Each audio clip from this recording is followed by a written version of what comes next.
Novak Djokovic issued a penalty for the decision to boycott Wimbledon. The ATP and WTA have confirmed that there will be no points on offer to players who take part in Wimbledon this year, with Naomi Osaka, the former women's world number one and a four-time major winner, one of those to suggest she will skip the grass court slam as a result. Former Wimbledon champions Nadal and Andy Murray have also spoken out against the ban.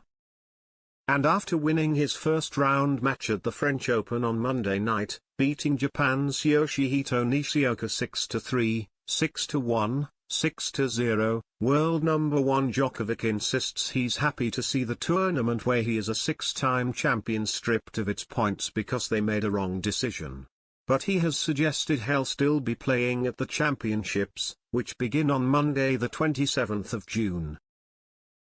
Speaking in the mixed zone at Roland Garros, Djokovic declared, "I'm affected because I'm not able to defend 4,000 points, in Australia and Wimbledon. But I'm happy to see that the ATP and the players decided to show Wimbledon that when you make a wrong decision, there are consequences. Wimbledon is still Wimbledon. It was my dream as a kid. I never looked at it for points of prize money, but I understand the group of players affected. It's a lose-lose situation." Djokovic also claims that he had been given access to a document from the UK government that offered Wimbledon other options rather than banning Russian and Belarusian players. He added, "They still decided for this one without talking to anybody. I'm for the union, always was." British world number one Cameron Norrie admits players are not really playing for anything.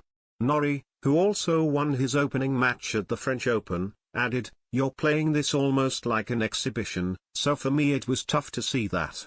Obviously it's a really tricky situation, but I would have liked to see it still have points, to still have something on the line."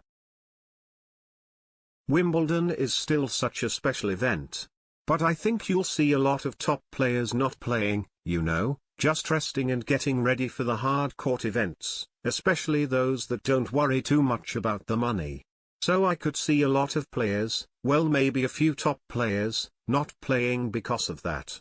It'll be interesting to see. Two-time Wimbledon winner Murray meanwhile said, "I'm not supportive of players getting banned.